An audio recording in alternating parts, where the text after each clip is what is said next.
Everyone, I am joined by Christian from Viacom, and this is one of my favorite ones because I am a passionate festival goer, and I enjoyed very much reading your paper, and I'm very excited to have you here with me and ask you a few questions for our online audience that hasn't had the chance to see the presentation or watch the paper.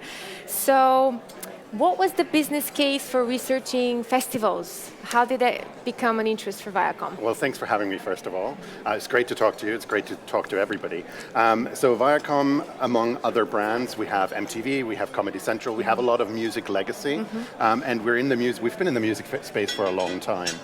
So really for us, the business case turned into really trying to understand how people engage with festivals and how we as a brand can engage much more deeply within that. We recently acquired Snow Globe, which is a music festival brand, and outside the US we've been putting on world stage events and lots of particularly MTV branded events for a while, club nights, all those types of things. Amazing. And it was really just all about figuring out how we can make it better and also how we can integrate brands more smoothly into some of those experiences for consumers. Fantastic.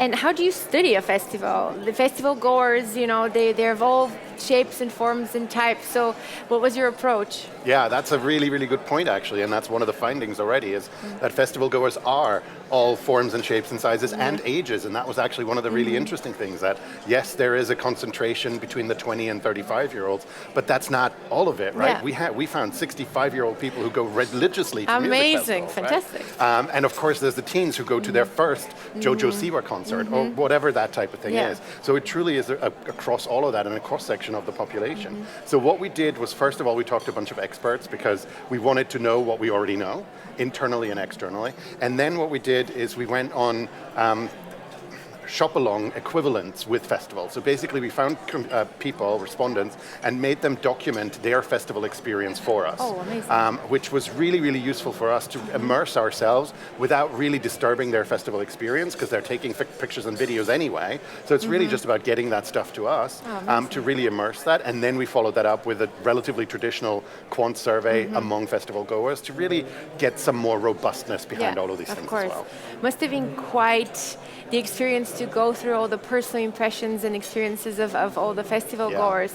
So what came out of it? Can you share some key findings? Absolutely. So first of all, what's really interesting is that there's a lot of energy around festivals, right? We know that the big festivals like Glastonbury's are selling out within minutes, if not, shorter than that. And so there's a lot of energy around that. Despite that, what we're hearing from the attendance, from attendees, is that they feel that festivals are becoming more and more the same. So they're all starting to look and feel a little bit like each other. Okay. And that really led us to figure out, okay, well, what makes a festival specific or special? And yes, of course, there's a lineup that really is important. There's the production values that are really important. And a lot of those, actually, a lot of the production values are kind of hygiene factors. If you go to a festival and the food's not good or there's not enough bathrooms, that can only detract from your experience. A great clean bathroom is never make your experience, right? So there's a lot of that. But what we then really found is that what's interesting is that there is different need for the huge festivals versus the niche specific ones where you either lean into a specific kind of music or you lean into a specific idea, and both of them can absolutely coexist. And what really is the cherry on the icing on the cake really is the idea of, okay, what else can I lean into? And there's a number of surrounding aspects other than the lineup and the production and the sound quality and all those things that can distinguish, that can differentiate your festival. And those can be a number of things. That could be, it's much more socially responsible, that we're leaning into the environment, one. Or this is something where the whole family can go and I'm leaning into this. Or this is something where, quite frankly, a whole bunch of celebrities go to as well as attendees, and I can interact with them. So there's a whole lot of these various aspects that you can lean into that really help.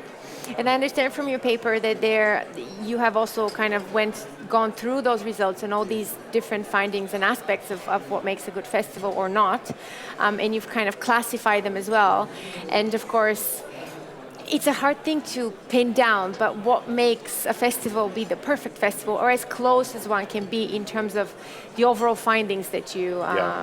It's really concentric circles, right, if you imagine it. So in the middle is the lineup, it's the production quality of the festival, and particularly, obviously, the sound quality and the music. If that's not right, then it's not going to work. And it's quite interesting, actually, from our experience of how you make sure that sound quality is right really differs on the location, on where you are.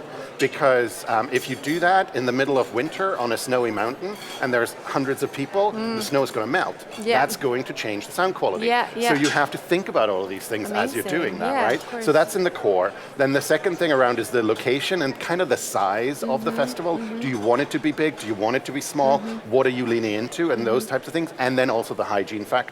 So this whole idea of the food has to be okay, accommodations, all that. And then the third thing around is what differentiates you. So those are the things that I was talking about earlier that then makes that festival a little bit interesting. But regardless of all of that, the festival market is incredibly competitive, right?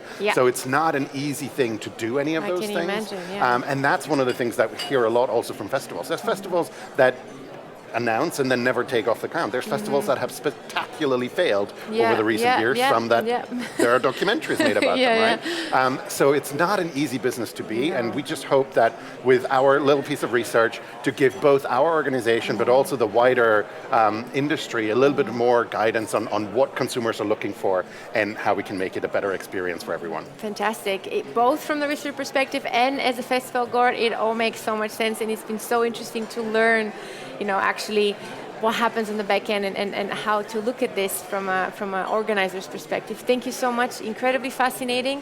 Thank you for taking the time and sharing this with us. If you have not watched the presentation, make sure to watch it on demand. I highly recommend. Thank you very much, Christian. Thank you so much for having me. It's been a pleasure. Thank you. Thank you very much.